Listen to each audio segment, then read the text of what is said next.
Well, today on my list of things to do is check out this Volvo. It's overheating all the time and no one can fix it. I had air conditioning fitted to it, which was probably a mistake. Shut the door properly. But yeah, kind of a rare car. Quite nice on the inside for its age. 1970 model. Ugh, hot. So yeah, there's your air conditioning, but you can't even use it. The car just overheats, even when it's 20 degrees outside. So, let's see if I can work my magic with it. And here's the engine. It's a 1970 model, and it's EFI. See, it got ejected.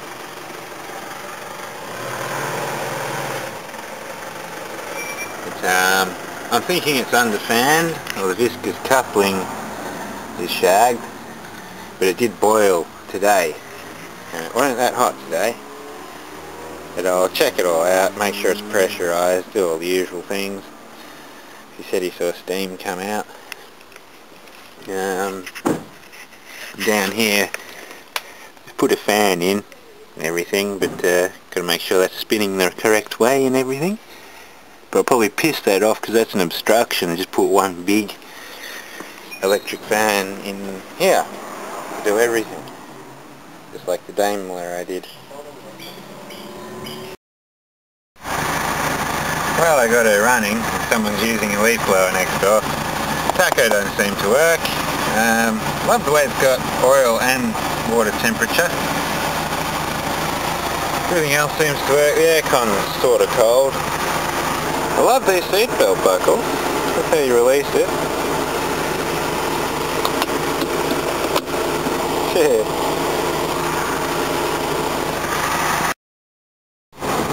Sure is an interesting car to drive, I give it that. I don't think the oil temperature gauge works.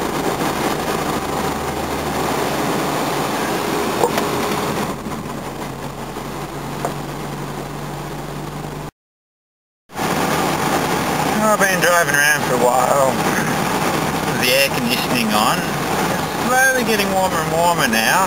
Like since I stopped the set of lights, it's got a bit warmer and hasn't cooled down. But I think it's just underfanned.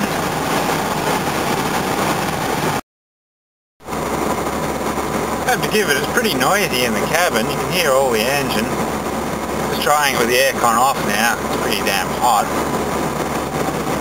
There's the wheel alignment, I'll give it that. Pulls left like a pig.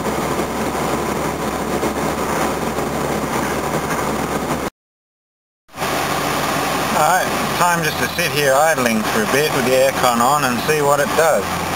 Before I left I did check that it had water in it and made sure it was pressurizing.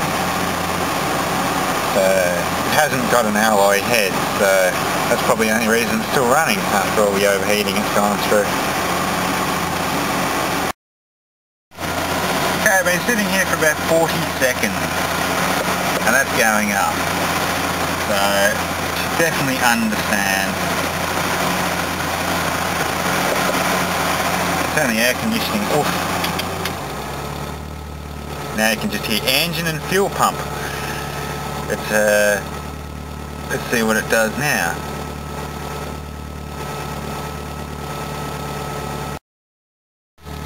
Yeah, it's still getting hotter with the aircon off. It's funny though, when you put the indicator on, the fuel pump changes sound.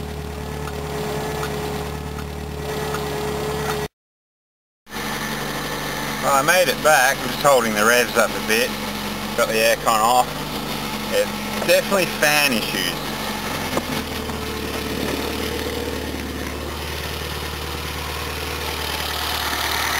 It's locked in, but it's just not.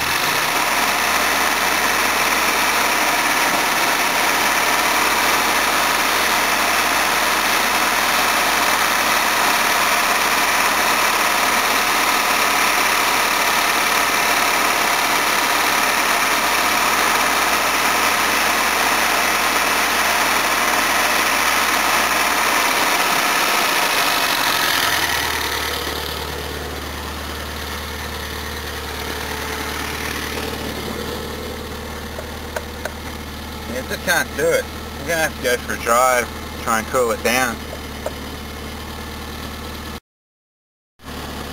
Just unplug the air conditioning compressor and turn the aircon on so the fan would come on at the front. That might hopefully cool it down, because I can't turn it off at these temperatures. It's about to boil. Oh, I've sat here for ages with the revs up and it's slowly coming down, so I can turn it off now.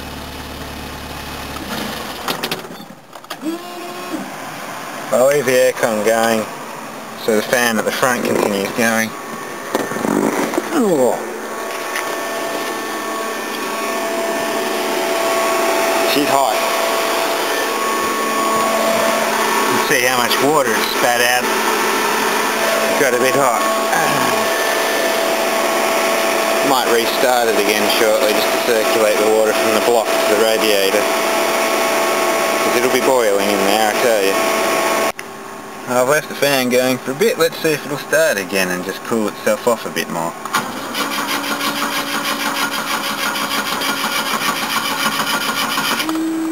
Come on, old girl, you can start.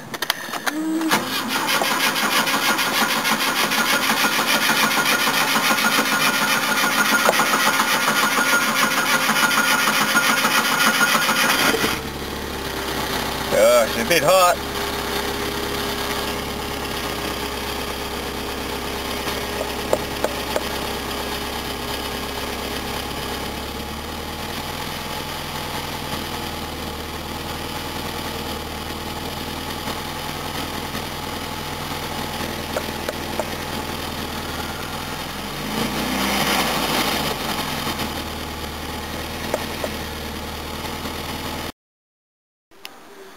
Oh, I've let this thing cool down now. It's taken quite a few hours and still warm to the touch.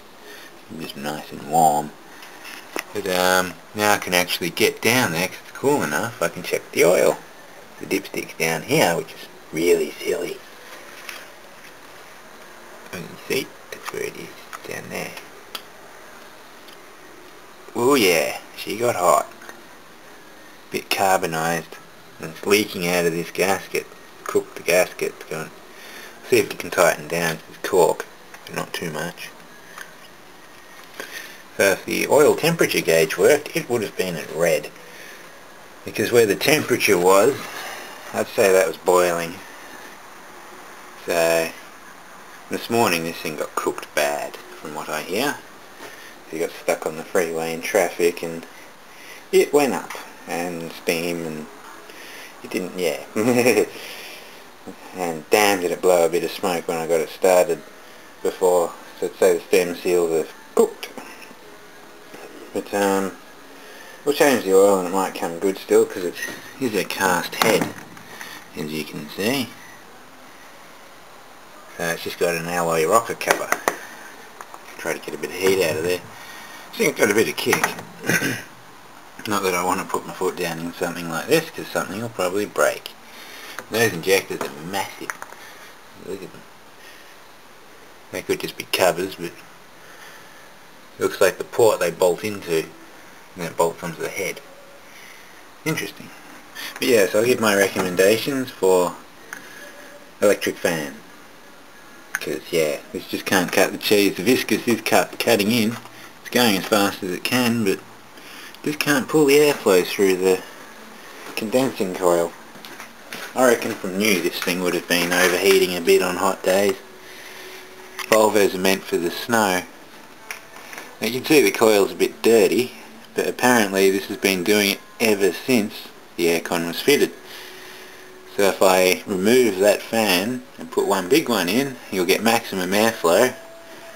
And yeah, because the size of the motor on these things covers about 20% of the coil.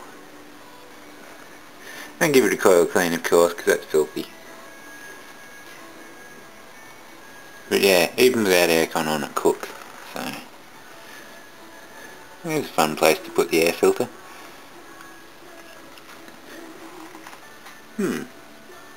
Oh, that'll do for today, I guess. Might see if it still starts, but that's about it. Now, if you're just wondering, it's got two caps. This one's your pressure cap, 10 pounds, and that one's a flat cap. And the pressure goes through that hose into this one, which is called an expansion tank. So the radiator should always stay full, which it has. And it's a new radiator. Looks like a high efficiency one too. But the way you can tell if it's the radiator blocked or bad water flow is check the bottom hose of the radiator. In this case the bottom hose was cooking hot, like about 100 degrees. And there was plenty of heat coming out of the fan, but just not enough airflow. So it's not a blocked radiator, it's just lack of fan. Like, it was hot. Like the air coming off the fan would burn you. Unlike in that, what was it? That Mazda Bravo I did with the blocked radiator. The air coming out of the fan was quite cool for an engine that was overheating. So straight away I knew the radiator was blocked. So this is just definitely fans. And a few other little things here and there. An oil change, of course. I won't be using Castrol, that's rubbish these days. Going Penrite all the way, I say. Now, I'll try and start this thing now. Since it's cold I've got to push buttons and stuff, so I can't hold the camera and turn the key and push buttons. Let's put the camera there and hope it doesn't fall over. And let's see what it does. An AFI, so theoretically I shouldn't have to touch the gas pedal. It's a very noisy fuel pump that you'll hear. The manual first needs checking for neutral. Turn that off now. Punch in.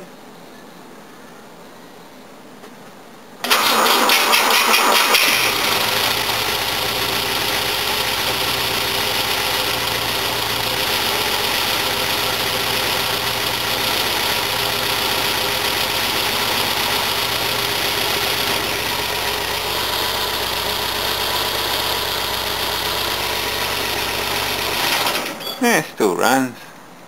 Started pretty quick, it still sounds like it's got compression on all cylinders.